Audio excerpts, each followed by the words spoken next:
Assalamualaikum warahmatullahi wabarakatuh. Pemirsa, kembali lagi di acara Tarbiyat Online Sindang Barang. Bersama saya, Ina. Alhamdulillah, pada hari ini kita sudah memasuki hari ke-23 bulan suci Ramadan.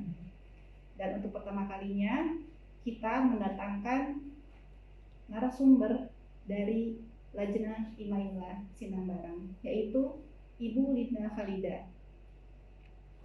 Dia juga sebagai sekretaris Tajnid PPLI. Assalamualaikum Bu Linda. Waalaikumsalam warahmatullahi wabarakatuh. Selamat datang dan suatu kehormatan bagi kami atas kesediaan Ibu menjadi narasumber dalam acara ini. Jazakumullah ahsanal jazaa. Semoga tetap sehat ya Bu. Insya Allah. Dan semangat terus. Amin. Berpuasa di tengah pandemi ini. Insya Allah semangat. Insya Allah. Baiklah pemirsa, pada episode kali ini kita akan membahas tentang amanat atau nasihat Hazrat Amajan radhiyallahu anha. Beliau adalah istri Hazrat Masih Maud alaihissalam. Baiklah Ibu, boleh Ibu ceritakan sedikit tentang beliau. Jadi beliau itu siapa? Insya Allah. Bismillahirrahmanirrahim. Beliau atau Hajat Amajan radhiyallahu anha adalah sama artinya dengan sebutan umum ini atau ibunya orang-orang ini. Itu. Nama beliau adalah Hajrat Sayyidah Nusrat Jihadbudin Sahibah radhiyallahu anha. Beliau adalah salah satu keluarga bangsawan, juga keturunan dari Rasulullah SAW.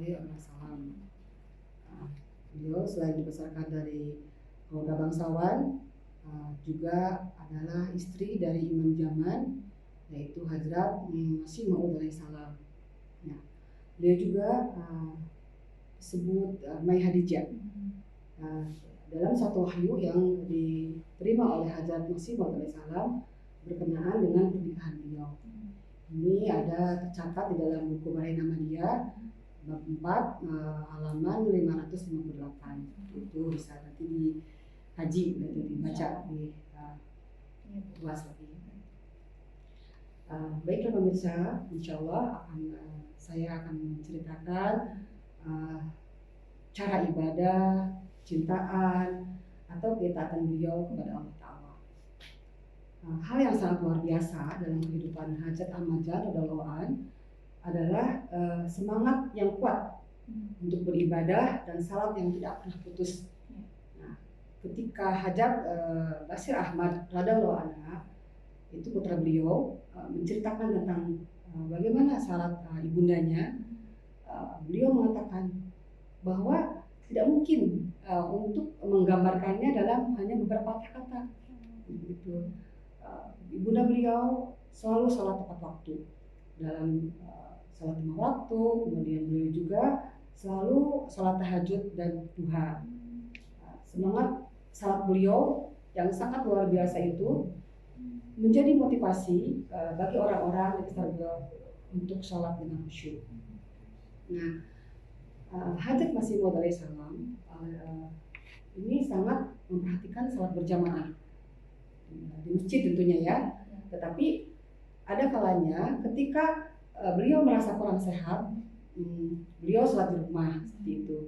Kemudian Hajat Mirza Bashir Ahmad radhiyallahu anhu mengatakan bahwa ketika Hajat Masih Maud alaihissalam sholat di rumah, beliau meminta Hazrat Amajan, itu istri beliau, untuk berdiri di samping beliau, karena terkadang kan kalau dalam kondisi sakit itu ada kalanya merasa pusing. Jadi beliau meminta istrinya atau ibunda Hajat Basir Ahmad untuk mendampinginya seperti itu. Nah, putri Hazrat Amajan radhiyallahu anha, yaitu Hajat Nawab Mubarakah Begum Sahibah, mengatakan bahwa ibundanya itu selain salatnya khusyuk, beliau juga melaksanakan dengan penuh gairah atau dengan kecintaan seperti itu. Demikian kalau selintas menceritakan bagaimana kecintaan beliau atau ketaatan beliau ibadah kepada Allah Ta'ala. Insya Allah ya. Pemirsa, begitu sempurnanya ibadah beliau kepada Allah Ta'ala, terutama dalam menegakkan sholat. Lalu bagaimana sikap beliau ketika putra pertama beliau, Hazrat Bashir Awal, sakit hingga wafatnya? Saya sedikit menceritakan ini, saya sangat terharu kalau menceritakan seperti ini. Karena Hajat Mirza Bashir Ahmad menceritakan ketika kondisi Hazrat Bashir Awal adalah kita itu usianya 18 bulan, kondisinya semakin kritis dan terlihat tidak ada harapan untuk bertahan. Dan pada waktu itu tiba datang waktu sholat. Nah, Hajat Ahmadjan radhiyallahu anha atau ibunda beliau tetap mengambil air wudhu dan berdiri untuk melaksanakan sholat dengan sangat khusyuk. Nah, setelah selesai sholat, beliau menanyakan kondisi putra beliau dan mendengar bahwa Hajat Bashir Awal telah wafat. Beliau sangat terkejut dan hanya mengucapkan inna lillahi wa inna ilaihi raji'un. Kemudian beliau terdiam. Nah, kisah ini diambil dari buku Syairat Sawane Hajat Ahmadjan adalah halaman 132. Jadi mungkin Bu Ine, kalau kita kondisi kita seperti Hajat Ahmadjan pada saat itu, tentu kita tidak akan sekuat beliau ya Bu. Tapi apa yang beliau sudah lakukan, apa yang beliau ketika itu terlihat tegar, beliau karena lebih mencintai Allah Ta'ala, karena memang sesuai dengan berdasarkan hadis bahwa Allah Ta'ala lebih mencintai orang yang sholat tepat waktu, seperti itu. Luar biasa, sungguh luar biasa. Begitu kecintaan yang begitu besar pada Allah Ta'ala dalam diri beliau. Jadi mendahulukan Allah Ta'ala walaupun dalam kondisi yang merasa kehilangan anak, apalagi usia 18 bulan ya Bu ya. Bagaimana seorang ibu kita akan berduka panjang ya, seperti itu. Dan dia dengan sikap tenang tetap melaksanakan sholat ya Bu ya, insya Allah. Dan beliau juga sangat mencintai kitab suci Al-Quran ya Bu ya. Bisa disebutkan oleh Ibu apa saja yang beliau lakukan dalam mencintai Al-Quran ini? Yang beliau lakukan ketika tentang mencintai Al-Quran, ya, tentu saja beliau senantiasa membaca dawam membaca Al-Quran, tidak hanya membaca saja, tentu mempelajari Al-Quran.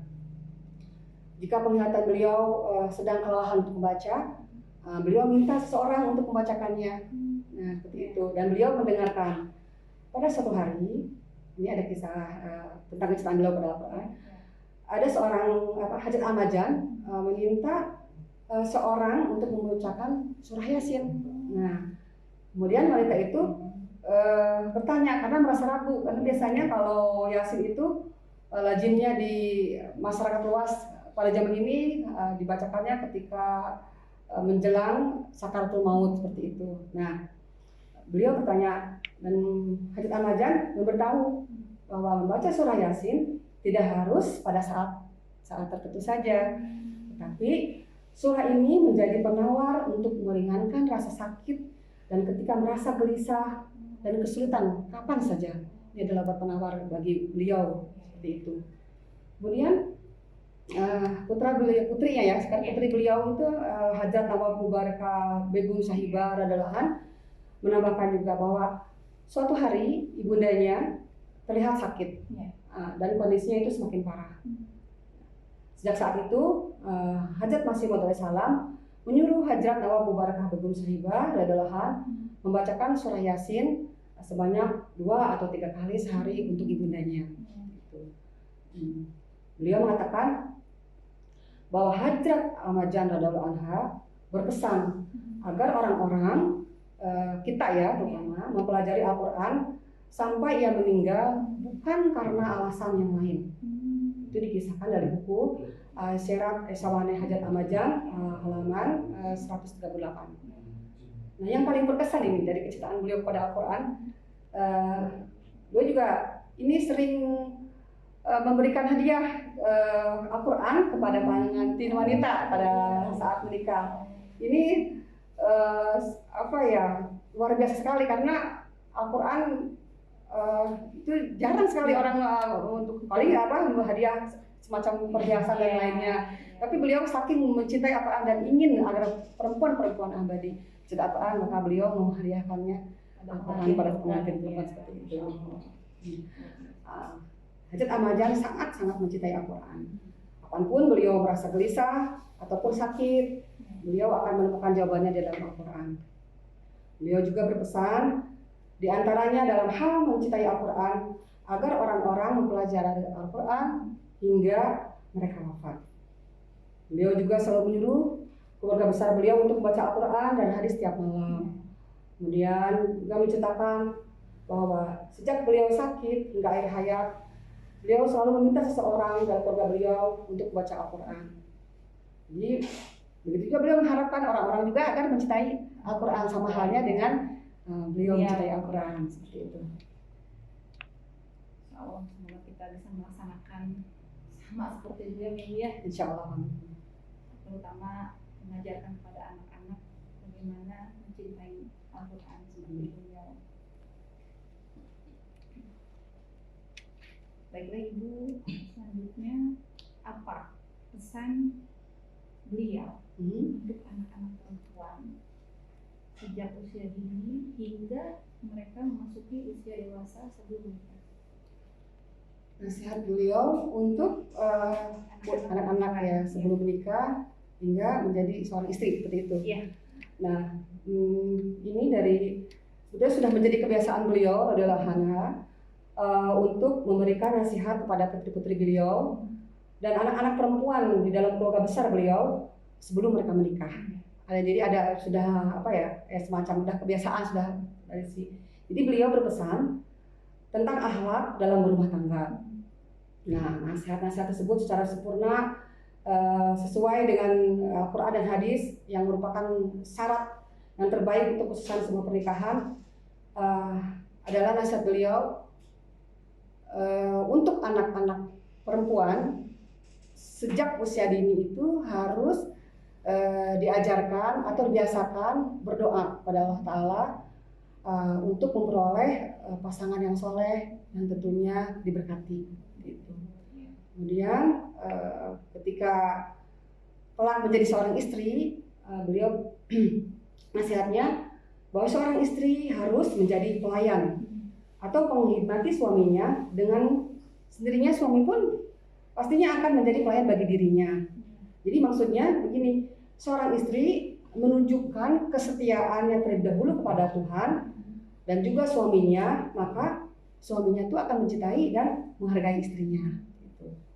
Karena sesuai dalam hadis Rasulullah SAW bahwa sebaik-baik pasangan hidup adalah seorang istri yang membuat suaminya merasa bahagia ketika memandangnya dan melakukan apa yang disukai suaminya.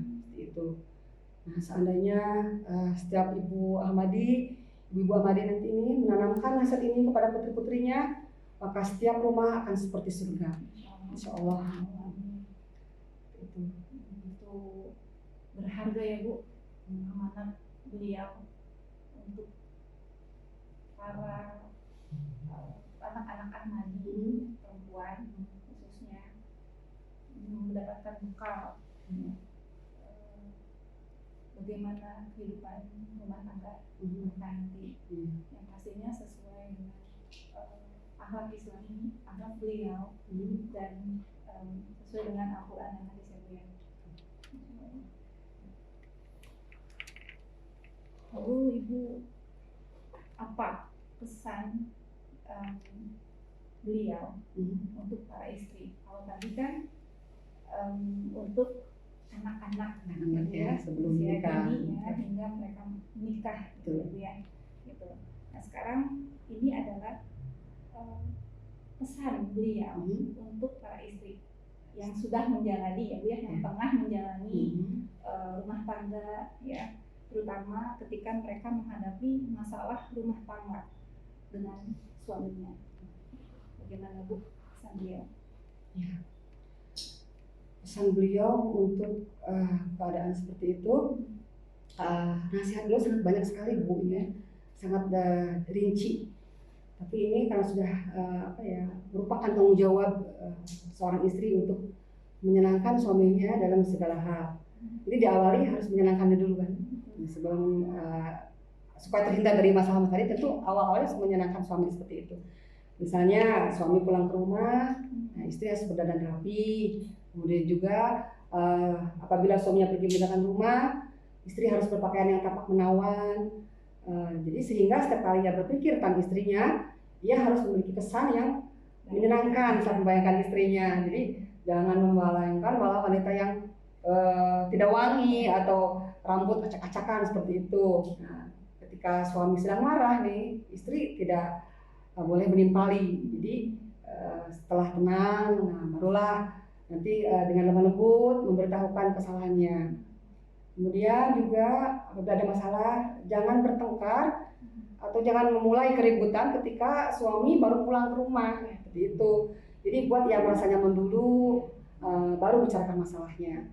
Nah, jika bersalah, maka berdamailah dengan suami, mohon maaf atau saling memaafkan. Jadi tidak ada kehinaan untuk merendahkan ego. Kadang kita berpikir jadi untuk karena merasa benar, jadi bisa meninggi kembali ego. Jadi kita lupakan ego, turunan ego agar menghindari keributan seperti itu.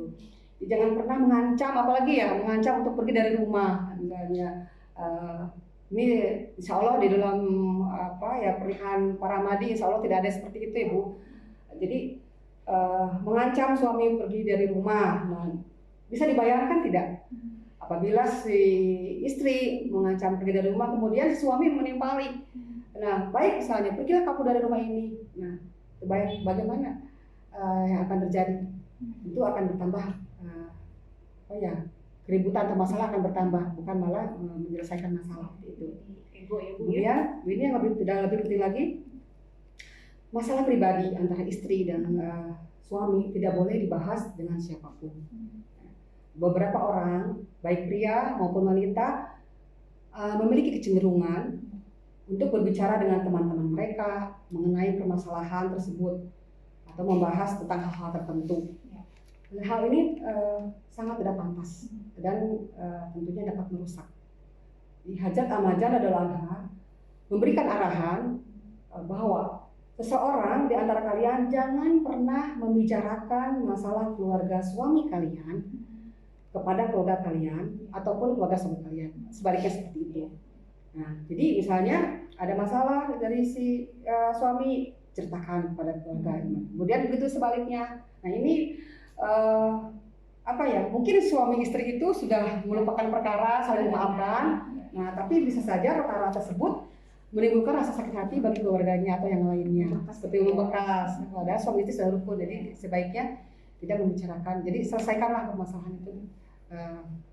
Bila perlu jangan menunda lagi, selesaikan berdua, seperti itu idealnya. Jadi begitu indahnya nasihat beliau untuk para perempuan Ahmadi.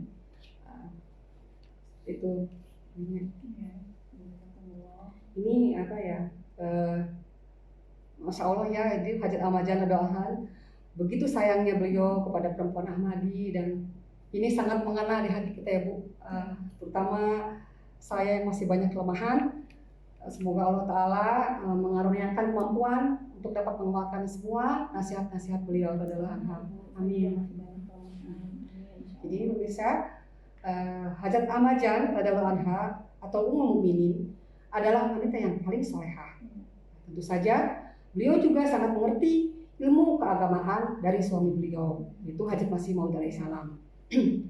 Hajat Ahmad adalah merupakan sebuah contoh sempurna yang harus diteladani oleh semua perempuan Ahmadi. Insya Allah semua wanita Ahmadi dapat merenungkan dan menjadikan pedoman berakhlak untuk sehari-hari dalam rumah tangga, karena nasihat-nasihat beliau adalah hal begitu sempurna sesuai ajaran yang terkandung dalam Al-Quran dan hadis, agar kita juga dapat menjalin ikatan yang lebih kuat lagi dengan Allah Ta'ala. Luar biasa ya Bu ya, nasihatnya yang tadi dari awal hingga barusan ini, pembahasan yang barusan saja, itu semoga memberikan ruh baru buat kita ya Bu ya, untuk kita semua pemirsa, terutama ibu-ibu di rumah, saya sendiri itu, bisa mengamalkan apa yang tadi Ibu Linda sebutkan, ya, beberapa poin-poin nasihat-nasihat dan contoh-contoh akhlak Hazrat Ahmadiyah radhiyallahu anhu. Semoga kita semua para istri sekaligus ibu Ahmadi dapat mengamalkan nasihat-nasihat beliau. Insya Allah. Amin. Kami ucapkan jazakumullah atas apa yang tadi yang Ibu telah jelaskan ya, kepada kami semua. Baiklah pemirsa, alhamdulillah kita panjatkan syukur kepada Allah Subhanahu wa Ta'ala yang telah memberikan karunia yang begitu besar, yang begitu berharga pada kita dalam menuntun langkah kita untuk menjalani kehidupan ini, lebih agar kita menjadi insan yang lebih baik, seorang Ahmadi yang lebih baik, meninggalkan keburukan-keburukan yang telah lalu. Itu melalui pesan-pesan seorang Ummul Mukminin, istri seorang utusan ilahi, yaitu Hazrat Ahmadiyah radhiyallahu anha. Semoga kita semua dapat merenungkannya dan mengamalkannya. Amin. Demikianlah pemirsa episode kita kali ini, tarbiyah keluarga, yang kita ambil dari nasihat-nasihat Hazrat Ahmadiyah radhiyallahu anha. Insya Allah kita akan berjumpa lagi di episode yang akan datang. Kami mohon diri dan kami ucapkan selamat menunaikan ibadah puasa. Wassalamualaikum warahmatullahi wabarakatuh.